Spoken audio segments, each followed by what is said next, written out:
programa Vida Mais Viva e você é muito bem-vindo. Você sabia que, segundo o Conselho Nacional de Justiça, dados que foram obtidos através do Censo Escolar de 2011 apontaram que mais de 5,5 milhões de crianças brasileiras não têm o nome do pai em sua certidão de nascimento? Somente no estado de São Paulo, são mais de 700 mil crianças sem o registro dos pais. Isso é muito alarmante, ainda mais se considerarmos tantas outras crianças que, mesmo tendo o nome de um pai no seu registro, não o têm participantes efetivamente em suas vidas. Considerando que estamos vivendo em uma época em que todos os tipos de famílias são possíveis, a família sem pais, a família sem mães, é uma coisa a se pensar. É realmente importante a presença de um pai, uma figura masculina na formação de uma criança? Um trabalho publicado pela Associação Americana de Psicologia em 2010 aponta que crianças que tiveram contatos positivos de convivência com seus pais durante a infância têm na vida adulta uma maior capacidade, uma maior facilidade de lidar com as situações estressantes do dia a dia, estando menos suscetíveis a variações de temperamento e de humor. Também é importante mencionar que famílias desestruturadas podem afetar, inclusive, a formação da personalidade e da sexualidade de seus filhos, que precisam ter exemplos masculinos e também femininos. Se tivermos um olhar apenas superficial sobre essa questão, podemos pensar que a presença de um pai não é fundamental logo nos primeiros anos de vida da criança, mas isso não é verdade. Quando olhamos mais profundamente, percebemos que a presença do pai é importantíssima desde o período gestacional, durante todos os primeiros meses, os primeiros anos, porque o que ocorre é que a criança começa a ter, através da presença do pai, uma noção de que existe uma realidade além de si mesma e além da mãe. Mas existe algo na interação entre pais e filhos que vai muito além da personalidade, da sexualidade, do choque com a realidade. A criança aprende a ver Deus em primeiro lugar através do seu pai. Se nós chamamos o nosso Deus de Pai que está no céu e a criança tem um contato que é insatisfatório com seu pai, é difícil compreender que o nosso Pai Celestial é um Pai bondoso e amoroso. Esse primeiro contato de amor acontece com o Pai terrestre, para que a criança possa depois ter um contato favorável com o Pai Celestial.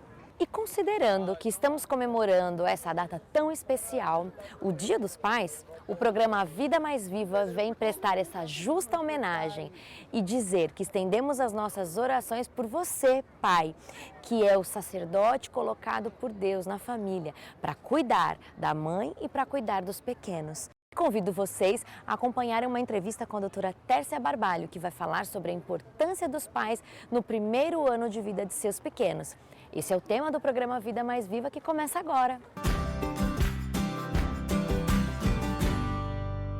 Muito bom estar com você em mais um programa Vida Viva. Eu estou grata a Deus pela oportunidade de estar aqui e grata a você que está sempre nos assistindo.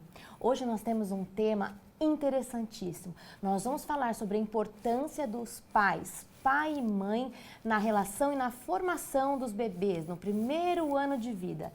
Você já pensou que atitudes que você toma com o seu bebezinho podem influenciar lá na vida adulta? Ou você que tem algum problema que hoje sofre com ele, já pensou que pode estar relacionado com coisas que aconteceram lá no comecinho da sua vida? E para falar sobre esse assunto, nós trouxemos a doutora Tércia Barbalho, que é psicóloga, professora lá do NASP e também supervisora de estágio.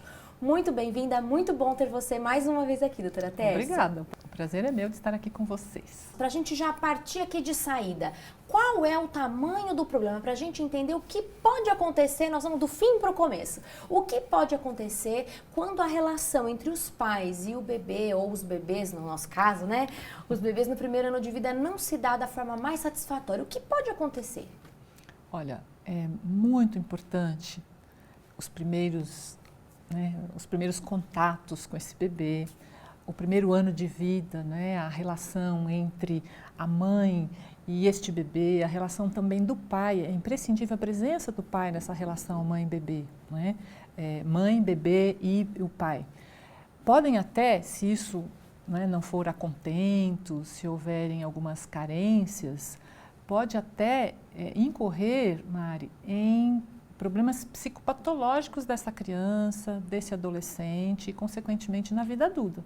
Então, é extremamente importante que esse primeiro ano de vida seja coberto de muito carinho, de muita atenção, de suprir as necessidades, né, que este bebê tem. Então, é muito importante a presença, né, do pai e da mãe junto a esse bebê. E pela sua experiência profissional, isso é muito frequente? Com a sociedade moderna. É isso que eu ia falar, tendo em vista que a mãe sai precocemente, a licença são só 4 meses. Como é que é, na sua experiência? Muitas vezes esses bebês podem ser negligenciados em necessidades básicas. Existe um processo que vai acontecer, né, no primeiro ano até o segundo ano de vida do bebê, chamado processo de mielinização. A mielina é uma proteína que vai recobrir, como se fossem, né, uns fiozinhos, né, elétricos que não estão recobertos daquele plastiquinho colorido. Né? Tá. Então, imaginemos que o sistema nervoso da criança, né, seja esses fiozinhos que não estão ainda estão desencapados. Então, essa proteína ela vai sendo formada na maior parte dela, ou teoricamente, praticamente, totalmente, até os 2 anos de vida. Como é que esse processo de mielina ele ocorre? Ele ocorre através da alimentação, através da amamentação, mas também do afeto, do colo, do contato, do tato, do carinho com este bebê.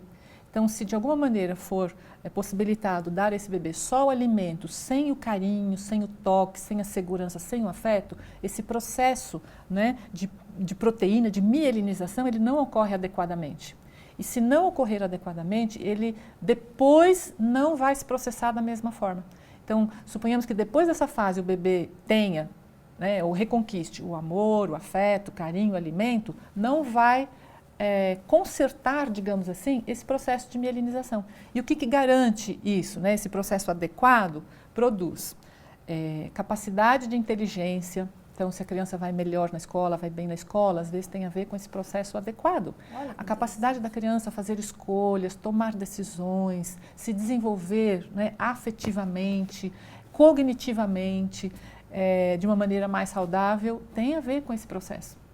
E de que forma a gente pode negligenciar? Porque às vezes a gente está em casa, mas mesmo assim a gente pode negligenciar essas necessidades do filho. A gente fala de necessidades físicas, mas dificilmente, né? A mãe sai, mas deixa a mamadeirinha e etc. Como é que a gente pode estar ou não negligenciando essas necessidades afetivas e emocionais do bebê? Olha, ou pelo menos deve haver uma sintonia, né? Quando a mulher engravida, existe todo um processo, né? Através dos hormônios, o próprio processo da gestação, faz com que a mulher ela se sensibilize muito para entender a linguagem do bebê. Tá? Então, existem até alguns estudos que dizem que os médicos, os pediatras, deveriam prestar mais atenção ao que as mães percebem nos bebês do que diz a mãe, porque a mãe ela vai sendo preparada para isso, né? Então, ela entende o chorinho, ela entende o gemidinho do bebê, porque o bebê ele vai sinalizando do que ele precisa. Né? É o chorinho de dor, é aquela gemidinha de desconforto, tá? Então a mãe decodifica os sinais que esse bebê transmite a ela. E o bebê vai, né, mostrando o que ele está precisando. Ele está precisando, está com calor, está com frio, está com fome, precisa trocar fralda, ele quer um colinho, né?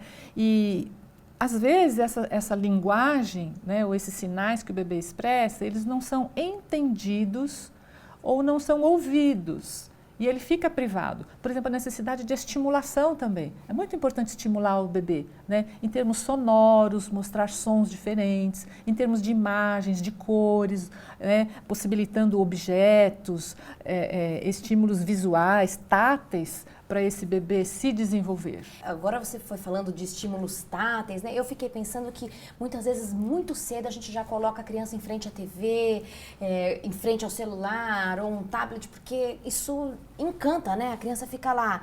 Mas a partir de que idade isso seria uma espécie de entretenimento saudável para a criança? Pois é, você tocou num ponto extremamente importante, tá? Essa tecnologia, apesar de trazer algumas coisas muito boas, deveriam ficar um tanto quanto longe dos bebês, tá? Então, o bebê ele vai precisar de outros estímulos muito mais táteis, não é? De textura, de temperatura, de forma, não é? Porque ele está explorando a vida, ele está conhecendo o mundo através disso. Okay. Só que essas tecnologias, elas atraem, seduzem tremendamente o bebê. Mas os pais deveriam ter bastante consciência de evitar esse tipo de estimulação, porque estimula muito uma área, não é? E em detrimento de outras. Entendo. Então, a criança hoje, né, o bebê ou a criança que fica muito tempo ou na televisão, ou não é? Ela tem, você me falou de carências, né? Ela tem carências no desenvolvimento motor, por exemplo, que ela fica muito parada, ela fica muito quieta. Tá?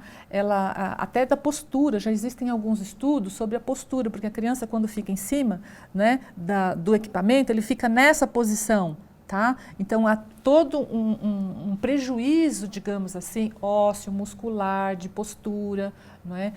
Há uma superestimulação visual, tá? E com prejuízo para outras áreas. Agora, uma coisa que eu fiquei pensando, você falou muito sobre a necessidade de colo, no suprir as carências, mas a gente também não quer crianças que sejam extremamente dependentes dos pais. Como é que a gente começa a equilibrar essa situação? Eu não quero, estou pensando nos meus bebês, eu não quero que meus bebês sejam inseguros, que dependam de mim, quero que eles sejam crianças independentes, que não sofram de baixa estima. Como é que eu devo proceder aí nesse primeiro ano de vida? As crianças têm muita necessidade do colo, do aconchego, da segurança. Elas precisam ser supridas dessas necessidades. Às vezes, quando isso não é suprido adequadamente, essa criança pode passar para outras fases do desenvolvimento e, consequentemente, para a vida, carregando, né, inseguranças, incertezas, insatisfações, dificuldade de enfrentamento, por exemplo. Tá? Então, segurar a criança no colo, às vezes a mãe fala, mas se eu ficar com a criança muito tempo no colo, ela vai ficar manhosa, vai ficar dependente. Vai chegar uma fase que o seu bebê ele vai sinalizar a você que ele não quer mais o colinho. Ele começa a querer descer, ele começa a querer ir para o chão, querer engatinhar. É um movimento natural da vida. Não é? Você não precisa ficar, né, 24 horas com o seu bebê no colo.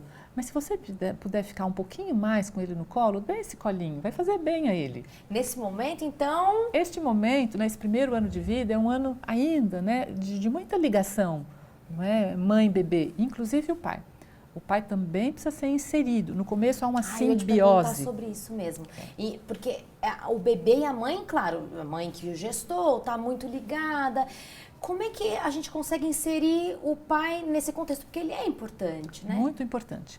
Então, já existe no serviço público o pré-natal do pai. Olha que interessante. Onde se chama esse pai para participar da gestação. Então, esse pai não deve aparecer só quando o menininho está com 3, 4 anos que vai jogar bola com o pai. Esse pai deve estar presente já desde o pré-natal. Existem alguns estudos que dizem que a criança no ventre da mãe, ele ouve e discrimina a voz grave do pai com mais facilidade do que a voz feminina. Então, esse pai já está presente ali. Quando, por conta, né, da gravidez e do nascimento, há um vínculo muito forte entre a mãe e o bebê, e às vezes essa mãe, ela esquece de inserir um pouco mais esse pai.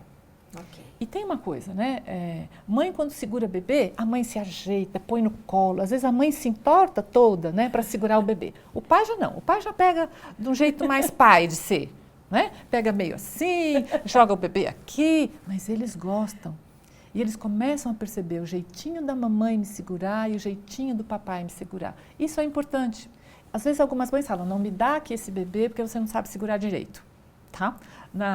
Às vezes na mídia, por aí, existem até algumas cenas de pais, né, que meio desajeitados, né? Mas é bom treinar. Pode deixar o bebê com eles que o pai vai cuidar bem. Não quebra, não. Não né? quebra. E essa mãe pode inserir, né, este pai nessa relação, chamando mesmo, me ajuda a cuidar, segura, ajuda a trocar, dá essa comidinha, deixa o bebê no colo do pai, mesmo que aparentemente ele não esteja segurando como ela gostaria que ele estivesse segurando, tá? Então, trazer esse pai para essa participação é muito importante, inclusive para a formação da autoestima dessa criança. Você mencionou então bastante sobre autoestima, ela começa a se formar então já desde pequenininha, eu gostaria de falar um pouquinho sobre isso. Desde pequenininho, do 0 aos 7 anos, a maior parte da nossa autoestima é formada. E aspectos, né, de acolhimento, de segurança, sentimentos de pertença, né? Eu pertenço a isso, a essa família, a este grupo, ao meu pai, à minha mãe. Tudo que a criança ouve. Então, as primeiras... às vezes a gente pensa que o que diz a uma criança, ela esquece. Então, principalmente nas questões negativas, o que você fala para uma criança, às vezes você não teria coragem de dizer para um adulto, mas você fala para a criança.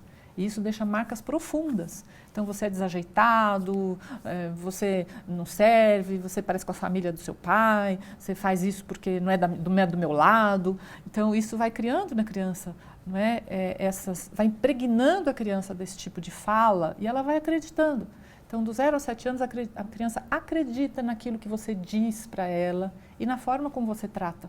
Então, formas rudes, a indiferença, né? Você me perguntou sobre, às vezes, como negligenciar. Às vezes, a indiferença. Deixa chorar. Precisa chorar, não vou, né? Não quero criar uma criança manhosa. E, às vezes, a criança está pedindo alguma coisa. Porque a gente não quer ir para nenhum dos extremos, né? A gente... Não quer uma criança, a gente não insegura, mas ao mesmo tempo a gente não quer uma criança mimada. E aí eu te pergunto, muitas vezes isso não é manha? Pois é, Mari, ela pode fazer manha com pequenininha, tá? Dias de bebezinho, né? De bebê, às vezes já há um pouquinho de manipulação. Mas, na grande maioria das vezes, o bebê ele vai sinalizando a você. Existem bebês que são mais carentes ou são mais dependentes. Né, do afeto, do toque, do colo. Então, tem bebezinho que você precisa ficar muito tempo interagindo com ele. Você me falou que um dos seus bebês precisa disso, não é? Quer a atenção maior. Então, isso já difere, né, de personalidade para personalidade desde essa época. Então, não dá para você querer criar todas as crianças, não tem receita. Nós estamos falando aqui, mas não existe receita. É verdade. Né? Aquela pessoinha, se é que eu posso dizer isso, né? Aquele bebê, ele vai te dando sinais do que ele precisa, das necessidades dele, e na medida, nós adultos, né, os pais estão ali para suprir e para satisfazer essas necessidades, e também vai sinalizar quando aquilo tiver demais, mas é preciso ter esse bom senso. Entender os sinais. Entender os sinais, satisfazer essas necessidades da criança de alimento, de colo, de carinho, de atenção, de estimulação. Eu queria que você mencionasse uma coisa que nós conversamos antes de iniciar as gravações, sobre aqueles trabalhos entre meninos e meninas que uns necessitam de mais afeto. Sim, existem alguns estudos que dizem que os meninos até 3 meses, isso é crucial, mas que os bebês meninos, eles têm uma necessidade muito maior de toque do que as menininhas. Não que não seja extremamente importante o toque, o colo para as meninas também. Mas os meninos, existem alguns estudos que dizem que eles podem ir até a óbito se forem extremamente carentes de não ter suprido essa questão do toque e do colo. Tem um estudo muito interessante numa instituição onde os bebês morriam. E quando os bebês estavam já tidos como terminais, uma enfermeira tinha muito dó e dizia, já que esse bebê vai morrer, ela pegava o bebê no colo e enquanto ela ia trabalhando, ela ia com o bebê no colo. Não soltava o bebezinho. Segundo ela, né, já que o bebezinho vai morrer, eu vou ficar com ele no colo. Só que o bebê melhorava. Olha. E saía daquele quadro e sobrevivia. E isso ela fez com vários bebês, até que chamou a atenção e descobriu-se, não é, a importância desse colo. Não só com esse estudo, mas esse é um estudo, né, interessante, de que aqueles bebês já desenganados, mas porque ficavam muito tempo no colinho, eles conseguiam, né, superar, sair daquele quadro. Poderíamos dizer então que está praticamente em pé de igualdade com as necessidades físicas. Ele precisa tanto do colo e da atenção como ele precisa do leitinho da mamãe. Exatamente. E quando é que eu posso começar a repreender a criança então? Cada caso é um caso. Né? Como dissemos que existem demandas diferentes de cada bebê, é muito delicado dizer quando parar. Sim, tá? Uma data fixa. Isso, você começa a observar em termos da dependência que a criança tem de você, apesar que no início a dependência é real. Mas você começa a perceber quando a criança para, né, ou atrapalha o seu desenvolvimento, ou começa a travar o desenvolvimento dela porque ela está muito dependente de você. Tem uma fase onde a criança é mais apegada, por exemplo, dos 8 meses, 9 meses, a criança depende muito, não é? Ela fica muito mais grudada com o pai e a mãe. É uma fase que ela está prestando atenção, né? Ela já reconhece os pais, já reconhece a mãe. Então, se você quer tirá-la do colo, ela não quer ir. Você vai dizer, ah, não, esse bebê tem que ser sociável, né?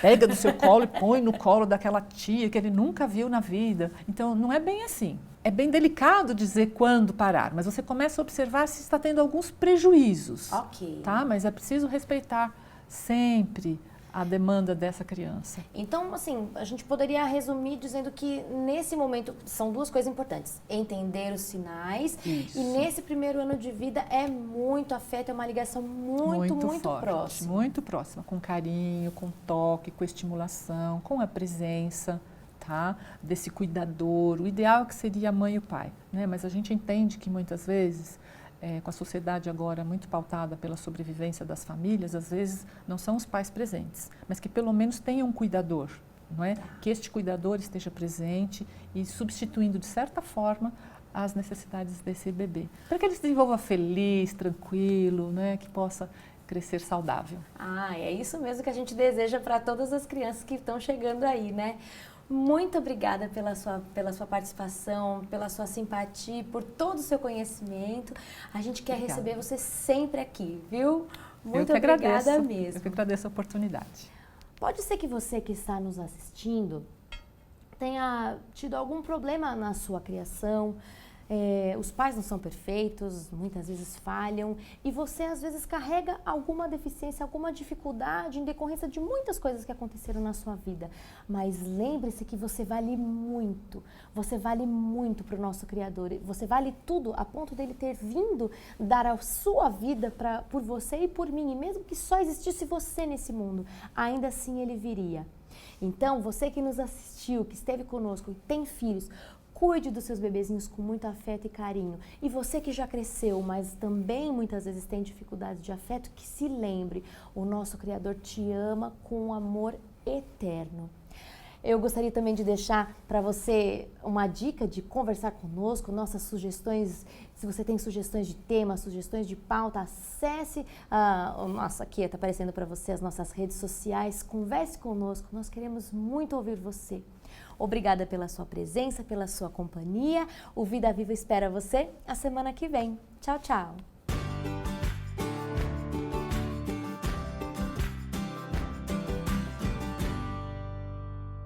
Olá, querido, olá, querida, que bom estar com você mais uma vez no programa Vida Mais Viva da TV Novo Tempo, o canal da Esperança. E nós agradecemos a doutora Mari pelas grandes e importantes informações que ela nos passou sobre como educar os nossos filhos e qual o papel dos pais na educação dos nossos filhos.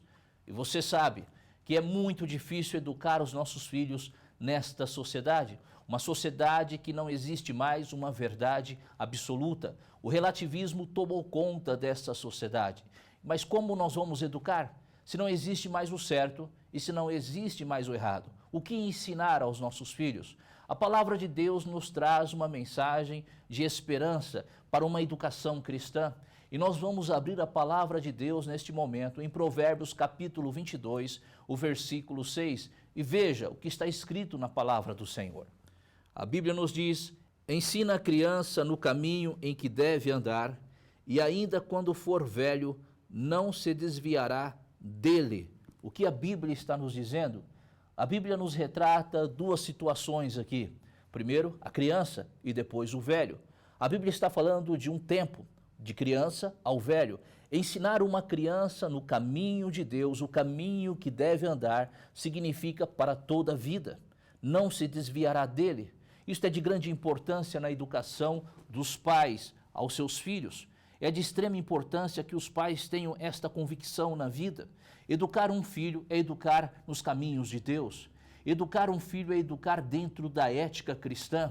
Para tanto, um pai ele tem esta responsabilidade, porque os filhos são herança do Senhor, tal qual está descrito em Salmos 127. Se são herança de Deus, nós temos a grande responsabilidade de educá-los nos caminhos de Deus. E eu tenho uma pergunta a você neste momento. Tem você educado o seu filho nos caminhos do Senhor? Tem você ensinado aos seus filhos o verdadeiro caminho de Deus? Tem guiado, através do poder do Santo Espírito, a vida dos seus filhos? Ou você esqueceu de Deus na sua família? Se Deus não estiver presente na sua família, a educação se torna manca. Por isso, é de grande importância a presença do Senhor na vida da família, para a educação dos filhos. Mas a Bíblia também está dizendo outras coisas importantes aqui. Está falando sobre o educador, ou seja, este educador ele tem que ter senso moral, ele precisa dar o exemplo. Nós só temos condições de educar os nossos filhos se nós damos o exemplo. Não existe aquela frase, faça o que eu mando e não faça o que eu faço. Na Bíblia isso é inadmissível. Nas Santas Escrituras isso não pode acontecer. Você precisa dar moral para que seja um verdadeiro educador.